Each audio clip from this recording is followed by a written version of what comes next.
Hi, it is Breast Cancer Awareness Month, and I'm Rebecca Cressman, and I wanted to make sure that we had an opportunity to talk about what breast cancer awareness is for us as a community and what it means to you as a woman. What does it mean to you as a husband, a spouse, a brother, a sister, a wife? Because we do have some challenges here in the state of Utah getting our mammograms. We're going to talk about that as well. I'll also share a little bit of the fact that I have been diagnosed with breast cancer, and for the first time on camera, I am showing my wig because I am bald underneath it. So that's a big deal. We'll talk a bit about that. This is not about me. This is about saving lives. And so that is why we have such an important guest today, Joelle Fierro with the Utah Department of Health. She's the Communications and Media Manager, or is that the correct title? Communications Media Director? Coordinator. I knew I could get it. Joelle Fierro with both Utah Department of Health and the Utah Cancer Control Program. I wanted to do that. Joelle, thank you for being here. Thanks for having me. You know, in your capacity with the Utah Cancer Control Program, right off the top, one of the things I want to get off my chest is that in the state of Utah, we are not getting the mammograms like other women in the country. In fact, we're one of the lowest rates in the nation. I was reading some information from your site, like in the last 2 years, 64% of women 40 and older had their mammogram in the last 2 years. So in other words, we're not getting them. Tell me a little bit about why that concerns you and how we, with the Utah Cancer Control Program, can help. So it's really concerning. So like you said, probably about 67% of Utah women are getting their mammogram. Okay. Our goal, the state Cancer Coalition, the Utah Cancer Action Network, which is a group of partners that try to work on cancer initiatives. We have a state cancer plan, and our goal by 2020 is 72%. And so we're not even close to that. And you're right, we rank 48th in the country for the number of women that get screened for breast cancer. And the only reason that we were 49th forever. Wow. Yeah. And the only reason was that somebody did worse than us, not because we did better. Wow. And women they aren't getting screened. And you know that if you find breast cancer in its early stages, it is when it's most treatable. And that's why it's important that everybody gets screened, because 1 in 8 women's going to get breast cancer in her lifetime. And most of those women, 90% of those cases, don't have a family history. That's really, really important. In fact, you know, for years I've been advocating the importance of breast cancer awareness, you know, with partnerships with a lot of nonprofits in our organization. And I'm one of those women that has family history. So my mother died from breast cancer. My grandmother died from breast cancer. A great-grandmother died from breast cancer. However, we did the genetic mutations test. I looked for 32 different genetic mutations. I don't carry it, but I definitely carry family history. So for me, I knew, number one, I have to really watch my mammograms because I did have family history, okay? And I think we did a really good job. In fact, Utah, because of Huntsman research, right, the Huntsman Cancer Institute and other fellows, we were in the leading front finding that there was a gene, the BRCA gene, right? Yes. So suddenly here in Utah, we all get the information that, you know, there could be family history that ties you to this. And then what I think happened is that women who don't have family history thought, okay, I'm safe because my mom didn't have it, my aunt didn't have it, and it became a misunderstanding. And what I want you to know is, if you have family history, I want you to be on those mammograms.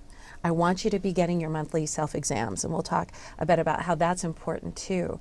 But if you don't have family history, that doesn't mean you're not at risk. Because Joelle, let's say, what is the greatest risk for breast cancer? It's being a woman and getting older. And you know, the thing about family history is you're at an increased risk of getting breast cancer, but you're at an increased risk of getting breast cancer earlier than you would have probably started getting screened. So like my mother had breast cancer, and I also don't have the gene. She had it at 40. And so I had to start getting screened at 30. That's the family risk. But it's not that you don't need to get screened if you have no family risk. You still need it. When you are 40, you need to talk to your doctor about getting screened. And they'll recommend, 40 to 44 is, sometimes they won't recommend that you have a mammogram. They'll just kind of watch you, but you need to talk to your doctor. Yeah, talk to your doctor about that. And for me, if it's okay, I'll just share a bit about that. So I started getting mammograms at 35. And I have had mammograms for 19 years, okay? And one of the things that I felt was really empowering is when I would get my mammogram, if it was possible, the mammogram tech, I'd say, can I take a look at it? And then, in not all cases, but in many of the cases, they would spin the monitor and show me. And I'd say, like, what does this look like? Now, they can't give you, oh, this is what this is. But they'd say, oh, breast tissue changes with time. This is called fibrous tissue, So if you have a lot of fiber in your breast or dense breast tissue, it will look a little bit more. It'll show up a little bit more white on the screen versus being clear. Yeah. And so what I started noticing, because I had learned a little bit more about breast cancer, was, wow, over the years, my mammograms, it seems like the tissue is getting more dense. That's interesting, because I'd been told the older you get, the less dense your tissue would be. So looked into it and found out, you know what, women with dense breast tissue are at slightly higher risk. They are.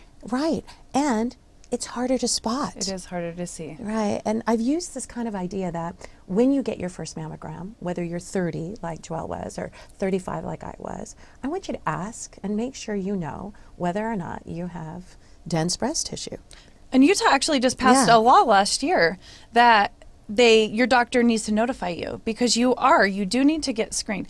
And, but even if you don't have dense breast tissue, even if you have no family history, you should get screened every year. Yes. You should get, because of just what you were talking about. Every year, it gives your doctor a picture of, it's like a history, a health history. It's like a family health history. You know the picture of what your breasts looked like, what your breast tissue looked like over your lifetime, so they can spot those little changes that come up. And those little changes are big. They're big. In fact, if I haven't repeated this already, but a mammogram can show a tumor approximately or up to 2 years earlier than you can feel it.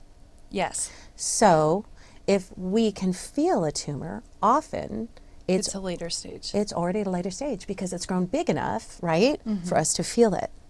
And so it's a great thing. If you feel any change in your tissue at all, no guilt, no anything. Just go see a doctor.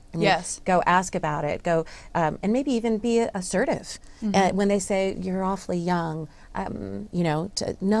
This is not. This is new. This is something that hasn't been there before. This is something I'm worried about. I want more screening. Yeah, and the second that you point that out to your doctor, they're going to take a closer look because breast cancer is so common in women. Yeah. It's so common. And I like what you were saying about turning the monitor around, and you're in charge of your health care. You're in charge of your health. And having these conversations with your doctor so that you understand what your risk factors are. Are you a smoker? Do you drink a lot of alcohol? That puts you at an increased risk. It's not going to make you get breast cancer. Breast cancer is not preventable, but there are certain lifestyle factors that put you more at risk for getting breast cancer if you're overweight. And in my case, what I quickly found out was that the type of breast cancer I have feeds off hormones. And I don't know the numbers, you do, but it's something like 60% of the breast cancers. Okay, there's lots of kinds of breast cancers. 25 years ago, we just thought there was breast cancer. Well, now we know there's lots of different types. And so if and when you are diagnosed with breast cancer, one of the first things they'll say to you is, we're going to look at the pathology lab, we're going to look under the microscope, and then we'll tell you what kind you have, what makes it grow. For me, mine was feeding off of estrogen and progesterone. And guess what? Extra fat on my body can metabolize into estrogen. So it can actually feed the cancer cells, which is one of the reasons why carrying extra weight can put us at a higher risk for breast cancer. Yeah. And its growth. Go ahead. And we know that like all across the board. Yeah. If you drink excess alcohol, if you smoke, if you aren't eating that healthy, you're at risk for a lot of diseases. You know, it lowers your risk. The healthier you are, it's going to lower your risk for getting any chronic disease, including cancer. Right. So when we talk about, you said something that was kind of startling maybe, and that breast cancer isn't preventable, but we can lower our risk. What do you mean by that? Yeah. So, you know, and one of the women who spoke a couple years ago at one of our breast cancer events, she is the epitome of health. And breast cancer does not discriminate. It doesn't discriminate. 1 in 8 women will get breast cancer in her lifetime. And that is even if you eat healthy, even if you exercise a ton. And I think that that's one of the things in Utah. One of the big things is that people are healthy. We have some of the healthiest people in the country. And when they're thinking, I feel fine, you know, and they're, even if they're doing self-breast exams. So the CDC doesn't actually, it's not actually a recommended prevention now. They changed that. Yeah, Yes. Okay. I'm trying to think of the right word to use. But just, they don't even just recommend self-breast exams, you know, as prevention. Yeah, as prevention. Yeah, yeah, because what they're just saying is you have to have a mammogram. You have to have a mammogram. For me, I recommend monthly self-exams for women from the time they are 17 up. Yes. Because just like the rest of your body, looking at your hands, you have a good idea what your hands look like. And if something weird happened to your hands or changed, you might see it. Yep. You see your legs. Well, we typically have our breasts covered. And so we may not be always familiar with what it typically feels like, looks like. And so for me, kind of like I was talking about when I get my mammograms, I had them turn the monitor around. Every part, you know, you're in charge of your body. You are. And you can be diagnosed with breast cancer at 24. Yes. I have a woman, a girlfriend of mine who's 34 and just was diagnosed. And she said, I didn't know right off the bat that these symptoms I was having in my breast would mean breast cancer. I just didn't know. And so for me, it's really a passionate thing for me to say, you do your monthly self-exams because you need to be familiar with what's normal for your breast. Yes. And when you go into doctor's appointments and physicals, you got to kind of have that courage to talk about your body in a way that so you're more comfortable with it, so that when something feels strange, looks strange, you see a skin puckering underneath your breast, you have that confidence to say, well, you know, this wasn't here before, or this doesn't feel right. Exactly. You know, a lot of that. For those who've just joined us, this is Joelle Fierro. She is with the Utah Cancer Control Program and the Utah Department of Health, and we're talking about Breast Cancer Awareness Month. I want to go really quickly to free mammograms, because this is so key. As Joelle was just saying, the most important thing you can do is get a mammogram if you're age 40 or over, okay? Get a mammogram.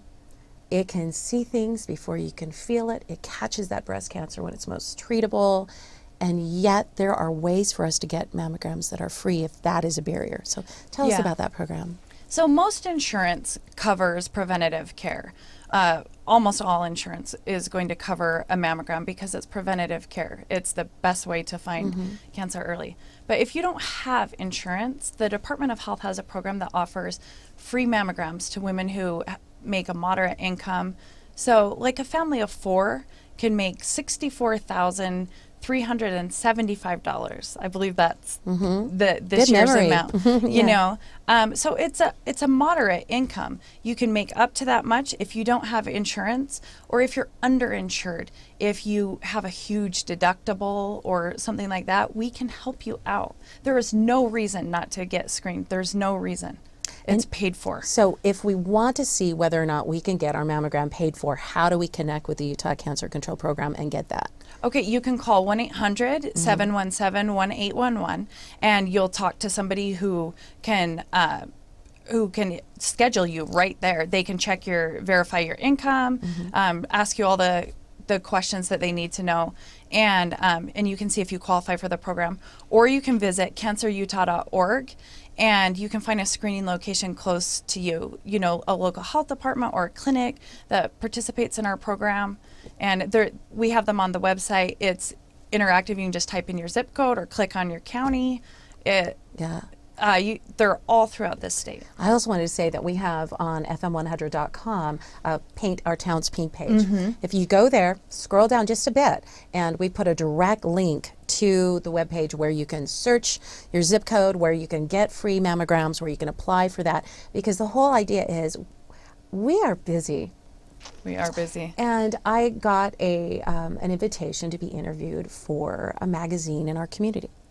And the woman who's the editor had said, hey, I want to talk about breast cancer, if you're comfortable sharing with that, and mammograms. And she just said, why is it, do you think, women aren't getting the mammograms like they should in Utah? And I said, I think sometimes we misunderstand the risk. That just being a woman, even if, like you're saying, even if you're healthy, just being a woman is your risk. So you got to get the mammogram. I think sometimes, too, we think we are busy and we're juggling science projects and work and home and family, and we may have not even think twice about rushing our child to Instacare. But we may, it makes me emotional, we may think twice about just making a 30-minute appointment for ourselves to get that mammogram. We don't put that to the priority that we should. And then she texted me back and said, you know what? It's been 4 years since I got my mammogram because I've been so busy. And I said, that's how it happens. Now, I wanted to take just a few minutes for me. So, getting my mammograms every year, I had a busy year. Instead of having my mammogram at 12 months, it was closer to 16, 17 months. In that period of time, that beginning cancer that most likely had been in my body for lying dormant for a little while, small, unable for us to see, had grown from not being visible on a mammogram to being stage 2B.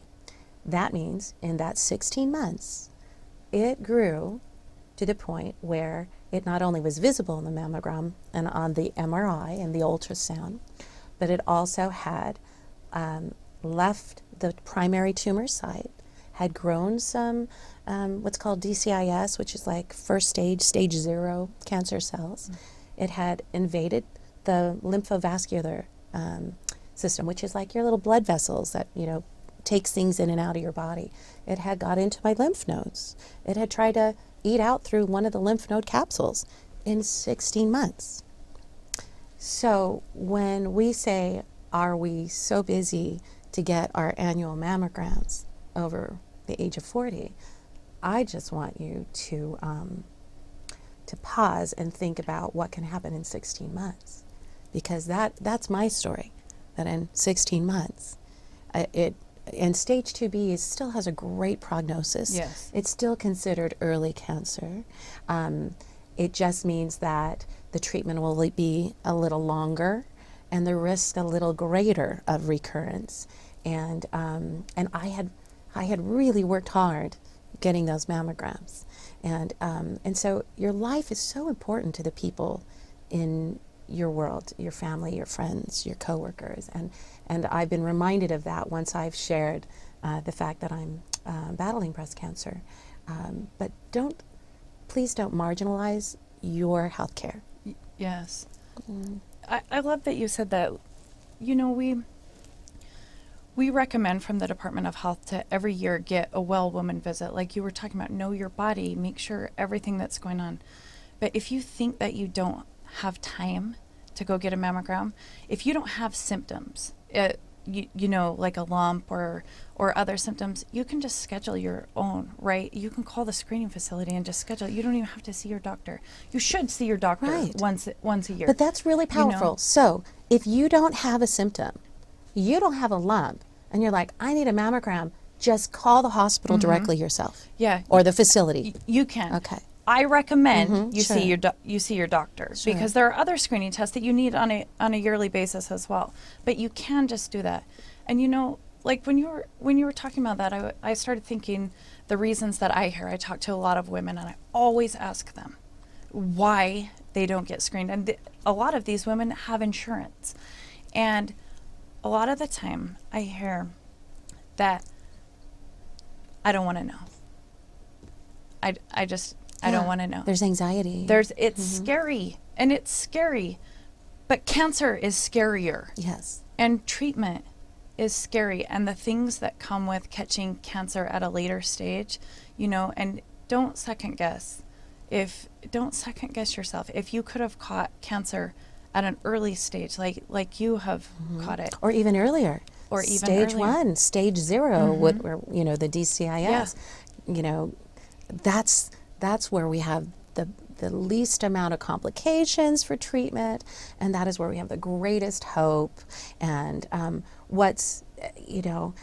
the stages are so powerful, stage 0, stage 1, stage 2, and you go stage 3 and stage 4. I want to be sensitive to many of our viewers and listeners have a loved one who has stage 4 breast cancer now. There is still a lot of hope and treatment and opportunities for living life with stage 4. Absolutely. And it's just amazing what we've done. More difficult. Yes. It's more difficult to treat, when it gets into later stages. Yes, yeah, it is, and we can do a better job, and especially because you shared Utah is known for its great health. You look at the country, and we just lead out in so much that we lead out in volunteerism. We lead out in so many beautiful things, and women are so important. Yes. And we're not leading out in this very, very important area.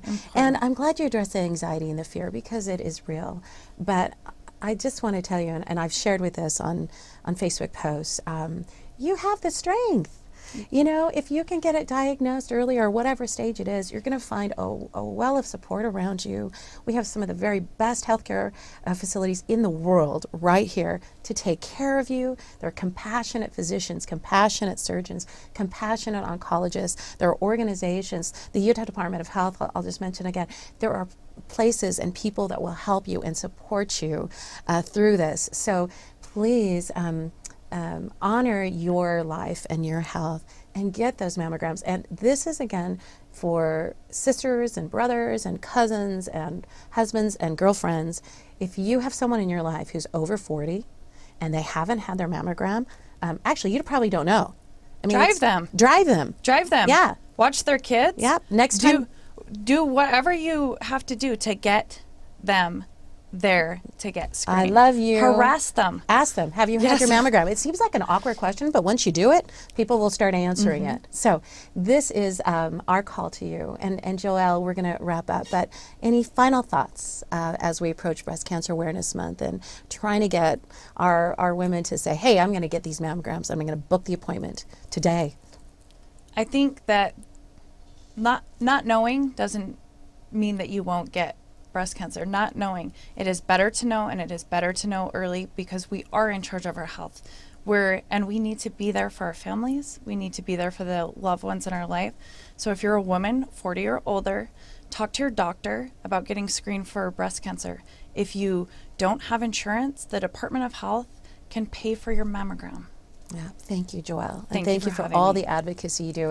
And I would be ungrateful if I didn't say thank you for the emails and the calls and the messages and all the support for me this month and in the coming year.